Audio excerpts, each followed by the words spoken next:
Hi guys! Kamusta naman kayo? So currently we're here in the office sa may Pasig lang guys and I'm currently with Coach Louis. Nasaktuhan naman natin nandito si Coach Louis. Nakakatuwa naman. I'm so privileged and honored to be with you of course. And syempre, tatanungin lang natin siya ng mga onting questions about paano nakatulong yung forex trading sa buhay niya. Ready ka ba sa question ko? Good question. Coach Louis, paano nakatulong ang forex trading sa buhay mo? And how old are you when you started in forex trading? And bakit ka nag-forex trade? Okay. Paano nakatulong sa akin yung Forex? Well, una, nakakita ko ng isang vehicle wherein na pwede kong pagkakitaan even at the comfort of my home gamit ng cellphone at walang masyadong kakausaping tao para alukan ng anumang bagay. So that is the main thing bakit ko siya tinignan kasi kumbaga mas reliable siya kasi nga yan yung backbone ng every country's economy, yung forex, yung foreign exchange, o sa madalit salita, palitan ng pera, ng anumang perang meron ka against sa pera ng anumang bansa na mayroon kang katransaksyon o pupuntahan. Yun yung nakita ko. That's one thing. Yung magkaroon ako ng active income dun sa spare time na meron ako na kung anong gadget ang pwede kong gamitin at the comfort of my home, na hindi ako masyadong mag-aalok, mag-aabala, mag-PPM, mga spam ng kung ano-anong offer, magde-demo ng mga namatay, babubuhay, napilayan, makakatayo. Wala nang ganun. So, at least yung something na wealth creation na tinatawag, yung you have to learn how to produce money. Kaya ang Forex ang isa sa mga nakita kong tools o vehicle.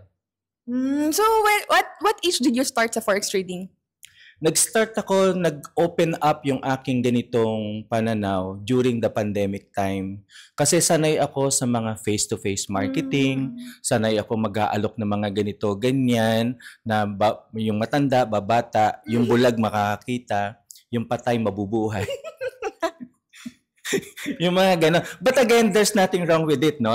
Kasi yan yung time na yun yung mga bagay na nauunawaan ko to make money. Kasi syempre at the end of the day, wala namang magpapakain sa'yo, wala namang magpo-provide sa'yo ng magandang opportunity, kundi ikaw maging open up sa anumang available resources na meron ka. That is yung cellphone mo, internet mo, at yung mga taong magagabay sa'yo, magtuturo, hindi man involve yung pera, importante, meron kang naiintindihan na isang bagay na it's up to you in a while or later on kung gusto mong mag-monetize. Yeah, so ilang taon nga po kayo nag-start? Hindi nga tanong ko yun. Ayun. So, next question, please. Hindi, Coach, kasi actually maraming mga nag-comment sa amin na parang, ano ba yan? Matanda na, dinadamay nyo pa sa kalokohan nyo? Aray ko. Ay, pipreno kayo ng konti, ha? Walang pag-usapan ng edad. Hindi. I'm 56, no? Sa ganitong level, syempre, ay, matanda na, ganito. Well, yung mga kabatchmate ko, actually, in-offer ko din ng Forex. Ang common objection nila, matanda na ako para dyan. Masyado na akong old, hindi ako techie. Wala akong alam dyan. Yung mga ganong bagay, wala na akong panahon mag-flex pa ng mga ganyang mga bagay-bagay. Ako naman, on my part, hindi naman yung edad o yung hindi kakayahan ng pinag-uusapan Ang pinag-uusapan at this age ako kung titingnan ko yung the positive point of view.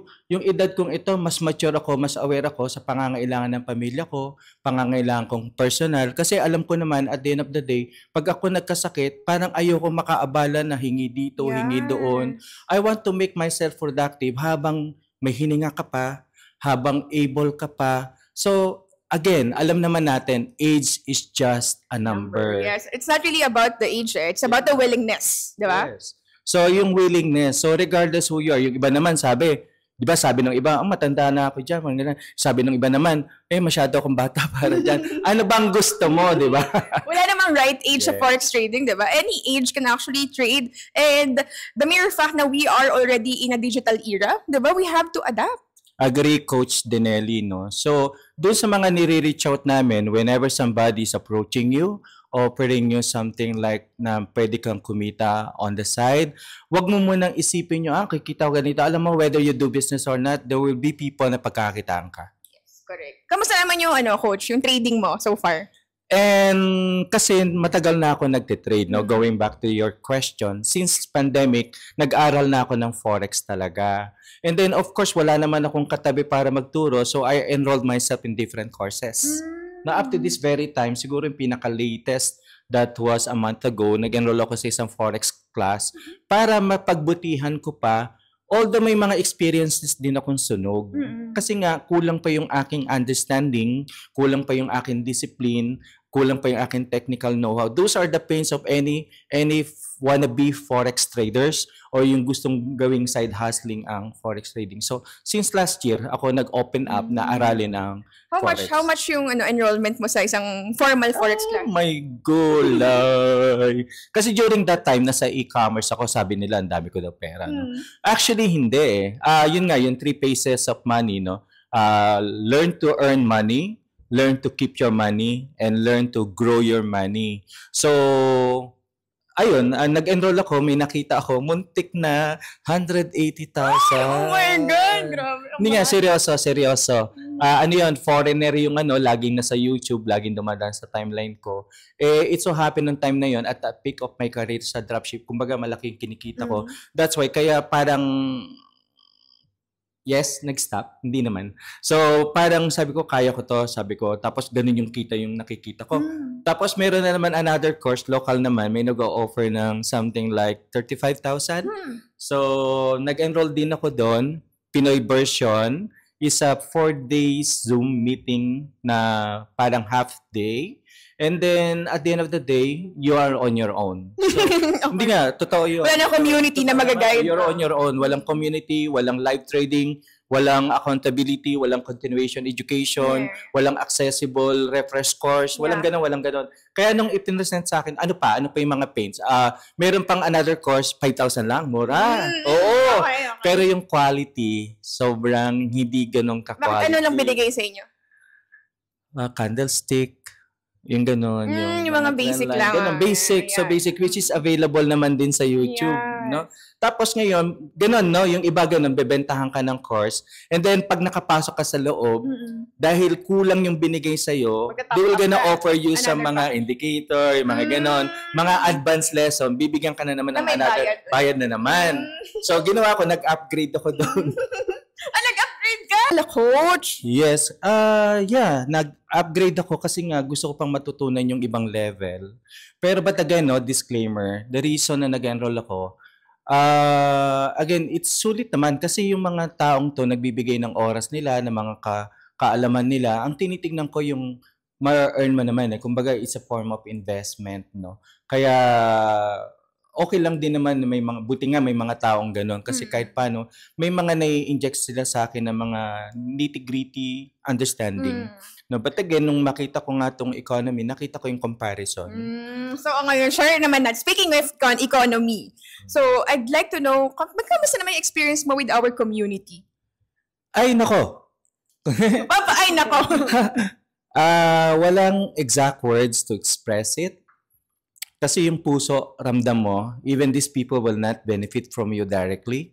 Nandun yung turo, nandun yung follow-up. Hindi man nila mabigay agad-agad yung pangangailangan mo, but the mere fact na nandyan sila lagi, nakikita mo, hindi ka man niya nakakausap personally like this, pero yung nag-upload sila ng mga content like this, pwede mo naman subaybayan kaysa manood ka ng mga kalokohan, di ba, ng mga awayan, ng mga balitang negative. Bigyan mo rin ng space, bigyan mo rin ng moment na magkaroon ka ng ganito sa routine mo, sa pagbabrowse mo sa smartphone mo. Yan. So, hawak mo na rin naman yung cellphone mo, di ba? Might as well, di ba? Gamitin mo na yun, pagkakitaan mo na rin. So once again, no, sa mga nakakarinig ng economy, once again, uulit-ulitin ko sa inyo, hindi to investment. Why? Hindi naman nila kinukuha yung pera mo para sila gumawa ng trade for you. So misconception number 1, ang nakakalungkot, Coach Lady, yung mga nagsasalita ng ganun, hindi man lang nakinig kung ano yung economy. Nagpipretending na alam nila. Okay? So, kaya nga may kasabihan na quote, no, hiramin ko lang, ignorance is fatal. So, you're losing your opportunity. Hindi ko naman sinabing mag-invest ka. What we're trying to drive at, pakinggan mo. Get information. Make your due diligence. You cannot easily judge na hindi mo tinitingnan ang isang bagay. No, malay mo baka yung kaalaman mo, that was 10 years ago, di ba? Kung yung cellphone mo, ina-upgrade mo, di-upgrade mo rin yung dito natin, di ba? So, upgradable naman to anytime. Wala namang cost, but cost of time. No? Okay, going back to the economy, yung mga tools, hindi lang yung tools hindi lang yung turo. it's how they execute the turo. Yung mga support animation, support documents na meron doon. What amazed me, hindi lang pala Forex. Meron din lesson doon about crypto, basic and advanced. Tapos meron din doon stocks. Meron din doon CFDs. Meron din doon mga indices o indexes, yung mga ganon. Hindi lang yon, meron din live masterclass. Yung sasabay ka sa mga international master trader, seasoned traders, senior traders na has been in this industry for a longer time, na talagang isang iglap lang ganun, alam na nila paano basahin. Sinishare nila yon live. Every day yon, consistently Monday to Friday. It's up to you kung gusto mong sabayan yung trade nila.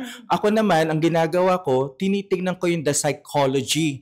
Paano sila magbasa nung chart na nakikita nila. And kailan sila papasok, kailan sila mag-e-exit.